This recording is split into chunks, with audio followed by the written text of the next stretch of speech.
Assalamualaikum warahmatullahi wabarakatuh. Halo semua teman-teman. Perkenalkan, nama saya Nur Rahmat. Nama saya Betentang Kamas, Blok F1, nomor 16, Kelurahan Bungki, Kecamatan Sinjai Utara, Kabupaten Sinjai.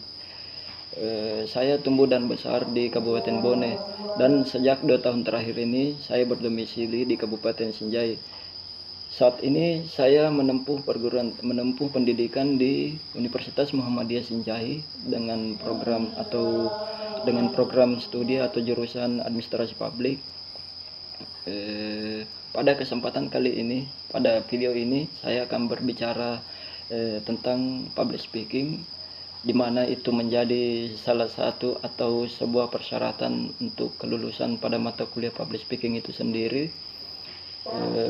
Sebenarnya kalau kita berbicara tentang public speaking itu apa ya?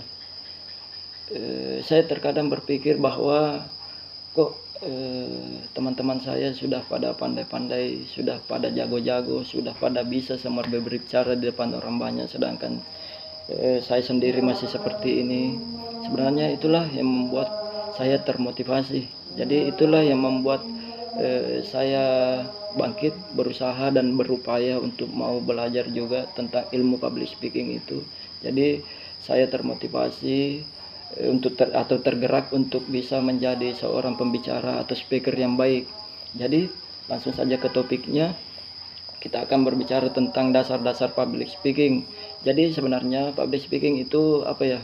Public speaking itu banyak yang beranggapan, orang di luar sana beranggapan bahwa, atau mitos lah, banyak yang beranggapan bahwa public speaking itu adalah hanya untuk orang-orang yang memang sudah ada bakat sejak lahir. Jadi artinya public speaking itu hanyalah milik orang-orang yang tumbuh dan besar dan ada bakat untuk berbicara di depan banyak orang.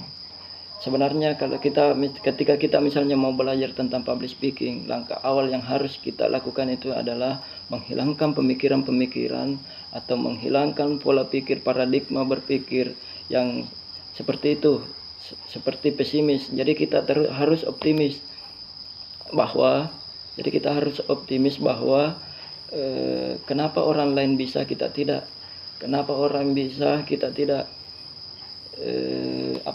Kemudian sebagaimana yang kita ketahui bahwa di dalam public speaking itu atau di dalam teori persentase itu ada 3 tujuan. Yang pertama itu adalah sebagai to inform.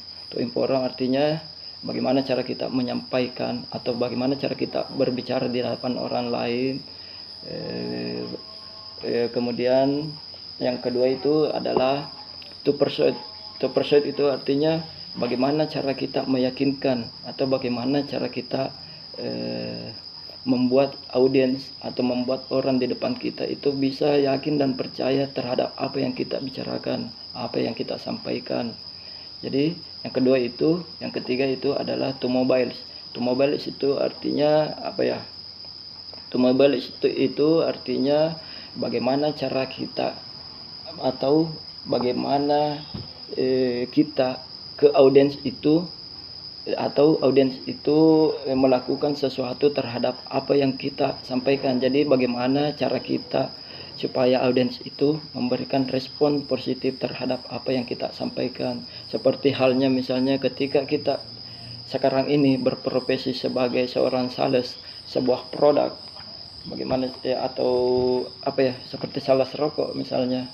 Bagaimana ketika kita misalnya menyampaikan atau mempromosikan atau berbicara terkait produk yang kita pasarkan atau produk yang kita jual itu kepada audiens, agar supaya dia bisa yakin terhadap barang kita, terhadap produk kita, terhadap kualitas barang kita, dan bagaimana supaya dia bisa yakin dan membeli produk yang kita tawarkan. Jadi seperti itu intinya bagaimana ya? Intinya itu dimanapun dan kapanpun itu kita harus mulai belajar public speaking, karena tidak menutup kemungkinan besok atau lusa atau kapan saja. Misalnya anggaplah contoh ketika misalnya kita hidup di desa dan kita suatu waktu diberi kepercayaan atau mandat kepada rakyat dari masyarakat untuk kita memimpin menjadi kepala desa. Jadi di situ kita dituntut untuk bagaimana supaya kita bisa meyakinkan atau bagaimana cara kita bisa meyakinkan masyarakat atau terhadap program kerja, terhadap visi misi kita untuk membangun desa kita. Jadi kurang lebih seperti itu. Dan mungkin pada kesempatan kali ini hanya itu yang bisa saya sampaikan. Intinya ketika kita misalnya mempunyai kemauan, ketika kita mempunyai rasa atau niat untuk ingin belajar dengan bersungguh, insya Allah kita akan bisa menjadi seorang speaker atau pembicara yang baik. Mungkin hanya itu yang bisa saya sampaikan pada kesempatan kali ini, dengan ucapan wabillahi taufik wal hidayah. Wassalamualaikum warahmatullahi wabarakatuh.